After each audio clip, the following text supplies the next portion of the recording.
करिअरच्या एका टप्प्यात आल्यानंतर आपण सामाजिक बांधिलकीची जाणीव ही कायम ठेवली पाहिजे आणि याच सामाजिक बांधिलकीच्या जाणीवेतून वेगवेगळ्या गोष्टींचा आनंद आपल्यालाही घेता आला पाहिजे.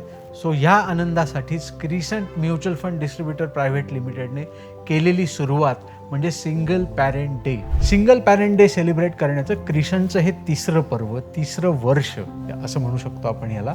आता नक्की हा सिंगल पॅरेंट कोण आहे, हा एकल पालक काय आणि त्याला काय विचारांची पर्वणी इथे मिळणार आहे बघूयात. एक, पैशाच्या मागे धावणारे त्यामुळे कुटुंबाकडे दुर्लक्ष होणं असे सिंगल पॅरेंट आणि त्याच भावनेतून प्रचंड डिवोर्स होत आहेत, म्हणजे हे खूप सिंगल पॅरेंट तयार झालेत. दोन, खूप लोक करिअरिस्टिक आहेत, बाहेर देशात काम करतात, आई इथे मुलांना सांभाळते, ती एकटीच सांभाळते, ती सिंगल पॅरेंट. तिसरं, कोविड ज्याला आपण सामोरे गेलोत आणि ज्याच्यात कुटुंबातल्या लोकांना आपण गमावलं, कोणी आई कोणी बाबा, हे सिंगल पॅरेंट. तर अशी असंख्य मंडळी आहेत जे सिंगल पॅरेंट आहेत. यांच्यासाठीचा दिवस म्हणजे सिंगल पॅरेंट डे.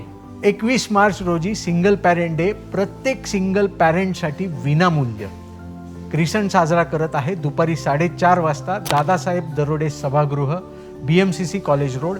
प्रत्येक एकल पालकाने, प्रत्येक सिंगल पॅरेंटने नक्की आवर्जून अटेंड करावा असा दिवस.